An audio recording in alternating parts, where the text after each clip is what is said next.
नमस्कार मेरे दोस्तों। आज हम करेंगे सिंधु नदी के बारे में। सिंधु नदी का जो पहला पार्ट हमने कराया है उसे आप मेरे यूट्यूब चैनल GSY नितिन पर जाके देखें और फुल फुल वीडियो को देखें। उससे हम आगे हम ये चलेंगे जो सिंधु नदी तंत्र है, जिसमें कि ये सतलुज नदी है, ब्यास है, रावी है, चिनाब है, झेलम है, इनकी सहायक नदियां हैं जो तंत्र बन जाएगा पूरा, उसको पढ़ेंगे आज। आज हम बिल्कुल जी, मैंने पहले ही करा दिया था आपको ये सारा कुछ, ठीक है। बस इसमें आज सहायक नदियां पढ़नी है। आज हम इतना ही रखेंगे क्योंकि दो दो पार्ट हो जाएंगे ना, जैसे सिंधु नदी तंत्र, गंगा नदी तंत्र, ठीक है। सिंधु, गंगा, ब्रह्मपुत्र कराएंगे, फिर उसके बाद हम लेके आएंगे बंगाल की खाड़ी में गिरने वाली नदियां, अरब सागर में गिरने वाली नदियां। ये सब पूरा सब्जेक्ट में कंप्लीट कराऊंगा, ठीक है। तो आज हम करने वाले हैं सिंधु नदी तंत्र में जो सिंधु नदी की बड़ी बड़ी सहायिकाएं हैं उनको पढ़ेंगे आज हम, ठीक है। तो चलो आज हम बिना देरी के स्टार्ट करते हैं, और लाइक से सब्सक्राइब भी बनाए रखना, भाई को सपोर्ट करते रहना। चलो आओ देखते हैं। जैसे कि हम पढ़ते हैं सिंधु नदी तंत्र के बारे में, इसकी कौन कौन सी सहायिकाएं हैं सब पढ़ेंगे, एक एक करके पढ़ेंगे, ठीक है। तो पहले सतलुज देखते हैं। तो सतलुज नदी को देखो कहाँ से निकलती है, तिब्बत से निकलती है। और कहाँ से निकल रही है, देखो निकलते निकलते निकलते निकलते ये पाकिस्तान में आ गई, ठीक है। उसके बाद व्यास, व्यास एकमात्र ऐसी नदी है जो भारत की है, ठीक है, जो एकमात्र नदी है जो भारत में ही बहती है और भारत में ही फिनिश हो जाती है, व्यास सतलुज में गिर जाती है। फिर रावी नदी, रावी आती है, ठीक है। इसकी सबकी डिटेल से पढ़ेंगे, एनालिसिस करेंगे। फिर चंद्र और भागा, चंद्र और भागा मिलके कौन सी नदी बनाती है, चिनाब। तेस्ती नामक स्थान पर चिनाब बन के फिर ये सबसे बड़ी सहायिका है किसकी, सिंधु नदी की। और फिर इसके बाद आती है लास्ट झेलम नदी। तो झेलम नदी है ना, ये जम्मू कश्मीर से बहते हुए पाकिस्तान में आके इसी में चिनाब में मिल जाती है। सतलुज भी चिनाब में मिलती है, रावी भी चिनाब में मिलती है, बस ब्यास एक ऐसी सतलुज में की सहायिका है, ठीक है। तो इसको हम डिटेल से पढ़ेंगे। मिठान कोट मैंने ये बता दिया था, मिठान कोट सिंधु में मिलना, क्योंकि लाइट चली गई थी इसके लिए थोड़ा नेट इशू हुआ। तो उसके चलो हम चलते हैं आगे, चलते हैं उससे। उसको मैं जितना बता दिया तो उससे आगे चलते, मैंने बता दिया था इंडस रिवर से आती है ये, इसकी सहायक नदी सबसे बड़ी चिनाब है, अरब सागर में जल विसर्जन करती है। इसकी हम एक एक नदियां पढ़ेंगे, ठीक है। तो एक एक नदियां हैं ना उन्हें पढ़ेंगे अब। जैसे कि एक नदियां हैं कि जैसे कि झेलम नदी, पहले सबसे पहले ऊपर से स्टार्ट कर रहे हैं हम। झेलम, झेलम जम्मू कश्मीर में बहती है, ठीक है। और झेलम का उद्गम कहाँ से होता है, बैरीनाग, बैरीनाग नामक स्थान से होता है। और यहाँ पे झील कौन सी है, शेषा शेषनाग झील। कौन सी झील है, शेषनाग झील। इसकी सहायिकाएं कौन सी हैं, पोहरू और किशन गंगा। झेलम की जो सहायिकाएं नदियां हैं, सहायक नदियां कौन सी हैं, पोहरू और यह पाकिस्तान का जो झंग नामक स्थान है ना, झंग, पाकिस्तान का जो झंग नामक स्थान है, वहां पे चिनाब नदी में जाके अपना जल विसर्जित कर देती है, ठीक है। ये अपना जल विसर्जित कर दिया। झेलम के बारे में बस इतना ही है। अब हम आगे चलेंगे चिनाब के बारे में, जब तक आप नोट डाउन कीजिए इसको।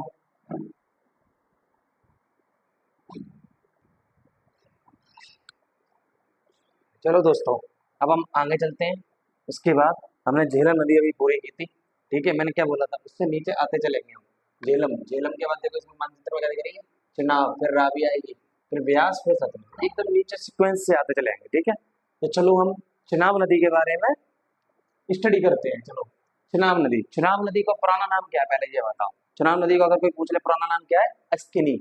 क्या है, अस्किनी। इसका उद्गम होता है बारालाचा दर्रे से। बारालाचा दर्रा कहाँ पे, लद्दाख में, लद्दाख में, ठीक है। यह नदी सिंधु की सबसे बड़ी सहायिका मैंने पहले बताई थी। तो चिनाब नदी है ना, किन दो नदियों के मिलने से बनी है, चंद्र तथा भागा नदी का मिलने से। और ये कहाँ पर मिलती है, तंडी नामक स्थान, ठीक है। जो तंडी नामक स्थान हिमाचल प्रदेश में है, हिमाचल प्रदेश में ये मिलके यहाँ से निकलते हुए ये सिंधु नदी की सबसे बड़ी सहायिका है, ठीक है। चंद्र एवं भागा मिलती है तंडी नामक स्थान पर, ये आपको दिख रहा होगा, ठीक है। अरब सागर में जल विसर्जित करती है तो। अब रावी नदी, रावी नदी का उद्गम कहाँ से होता है, रा मतलब रा, तो कौन सा दर्रा आएगा, रोहतांग दर्रा। रा से रा, रा मतलब रोहतांग दर्रा। ये रोहतांग दर्रा मैंने पढ़ाया था, हिमाचल प्रदेश में पड़ता है पूरा। इस पर डैम कौन सा बना है, चमेरा परियोजना और थीन परियोजना, ठीक है। इस पर कौन सी परियोजना चल रही है, चमेरा परियोजना और थीन परियोजना। इसका अन्य नाम क्या है बताओ, रणजीत सागर बांध। ये रावी नदी, रावी नदी भी है, ये देखो यहाँ से निकल रही है। मैंने बता दिया रोहतांग, रा से रोहतांग। चिनाब मैंने बता दिया बारलाचा दर्रा। झेलम, झेलम अभी हमने पढ़ाई था, बताओ कौन सा है अभी। मैंने कमेंट सेशन में जरूर बताते रहना, लाइक शेयर सब्सक्राइब जरूर करते रहना, ठीक है। तो चलो हम इसके आगे से करेंगे, पहले से नोट डाउन करो अच्छे से। चलो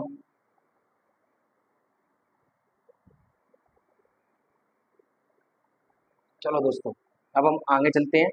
इसके बाद अभी हमने क्या तक कर लिया था, अभी मैंने बताया था पहले झेलम करेंगे, फिर चनाब किया, फिर रावी किया। अब करते हैं ब्यास, उसके बाद सतलुज। ठीक है, ये दो नदियां और रह गई हैं। तो हमारा सिंधु नदी सिस्टम, जो सिंधु रिवर सिस्टम है ना, पूरा फिनिश हो जाएगा। ठीक है, तो हम एक एक करके चलो करते हैं। व्यास नदी के बारे में पहले पढ़ते हैं। तो पहले व्यास नदी, जो व्यास नदी है ना, इसका उद्गम कहाँ से होता है, पहले सबसे पहले उद्गम जाना करो कहाँ से होता है। तो इस व्यास नदी का व्यास से, व्यास कुंड से होता है, बस इसका सिंपल याद रहता है। मैंने रावी का बताया था, रा से, रोहतांग दर्रे से होता है। और व्यास का बताया, तो व्यास का होता है व्यास कुंड से। ये एकमात्र नदी है सिंधु की, सिंधु की एकमात्र सहायिका है। मतलब सिंधु की सहायता नहीं है सिंधु की सहायता, क्योंकि सतलुज में प्रवाहित होकर यहाँ सतलुज में मिल जाती है। एकमात्र सहायिका है जो भारत में बहती है। देखो, यह सिर्फ भारत में बहती है, यह सतलुज की सहायक नदी है, ये सिंधु की नहीं है, सतलुज की सहायक नदी है।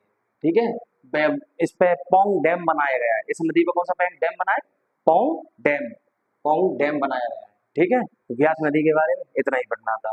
ठीक है, अब जो लास्ट रिवर है उसका नाम है, आपको बताओ, उसमें बताओ कौन सा रिवर है, ये रही, ये सतलुज रिवर जा रही है। तो ये भी चेनाब में आकर मिल जाएगी। मैंने क्या बोला, चेनाब एक ऐसी रिवर है जो सतलुज की सबसे बड़ी सहायका है, इसीलिए सबसे बड़ी सहायका कही जा रही है, क्योंकि सभी इसकी ट्रिब्यूटरीज है। देखो, रावी भी इसमें आके मिल गई, झेलम भी मिल गई, सतलुज भी मिल गई। तो अब रही क्या गया, मुझे चेनाब खुद सिंधु में जाके मिल गई। सिंधु में कहाँ जाके मिल गई, मिठानकोट नामक स्थान पर सिंधु में मिल जाती है। ठीक है, तो चलो अब हम चलते हैं सतलुज नदी पे। तो सतलुज नदी है, सतलुज नदी का उद्गम क्या से होता है, जैसे कि सिंधु नदी निकलती है, उसी के बगल में क्या है, राकसताल झील। तो राकसताल झील है ना, वहीं से इसका उद्गम होता है। ठीक है, देखो ये राकसताल झील, इसे तिब्बत में क्या जाता है, लांगचेन खम्बाब, लांगचेन खम्बाब नाम से जाना जाता है। ठीक है, सतलुज नदी भारत में कहाँ से प्रवेश करती है, तो यहाँ पे एक दर्रा है, यहाँ पे एक दर्रा पड़ता है। मैंने बताई भी थे दर्रे, मैंने उसमें बताया भी था, जो सिपकीला दर्रा है, सिपकीला दर्रा से ये भारत में प्रवेश कर जाती है। और सतलुज और जो ये रहा, देखो सतलुज और यहाँ पे जो मैंने खाली स्थान छोड़ दिया ना, यहाँ पे एक डैम बनाया गया है। कौन सा, Harike barrage, Harike barrage, Harike barrage, जो पंजाब में बनाया गया है। जो हरिके बैराज डैम है ना, ये है, यहाँ इंदिरा गांधी नहर बनाई गई है। ठीक है, और जो भारत की सबसे लंबी नहर है। ठीक है, तो इतना ही था ये किसमें, सिंधु नदी तंत्र में। तो सिंधु नदी तंत्र में आज इतना ही था। ठीक है, मैं चाह रहा हूँ कि आज सिंधु नदी तंत्र ही खत्म करा दिया जाए, भले ही छोटी वीडियो है, लेकिन आपको कंटेंट फुल मिल रहा है। ये नहीं कि कटिंग हो, कंटेंट फुल है, लेकिन क्या है कि मैं मेहनत करके लाता हूँ पहले, फिर आपको देता हूँ कंटेंट को। तो मैं डायरेक्ट लिखाऊंगा तो इसी वीडियो को मैं 30 मिनट की करा सकता था, आराम आराम से लिख के, लेकिन मैं आराम आराम से नहीं करना चाहता। कम समय में, मेरा देखा भी होगा आपने लिखा हुआ नीचे, कम समय में बेहतर तैयारी।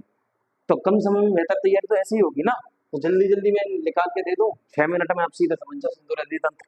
ठीक है, तो एक 6 मिनट की ये वीडियो हो जाएगी, 6-7 मिनट 8 मिनट की, और 8 मिनट की पहले, तो 15 मिनट में सिंधु नदी तंत्र करा दिया पूरा। सिंधु नदी तंत्र के बाद अब इसके बाद हमारा जो आने वाला है वो होगा ब्रह्मपुत्र नदी तंत्र। जो ब्रह्मपुत्र नदी तंत्र है उसे मैं सोच रहा हूँ कि कल कराऊं, आज इसलिए नहीं करा रहा क्योंकि फिर वो रह जाएगा, क्योंकि मैं चाह रहा हूँ कि कल मैं उसको ब्रह्मपुत्र नदी तंत्र को पूरा करा दूं।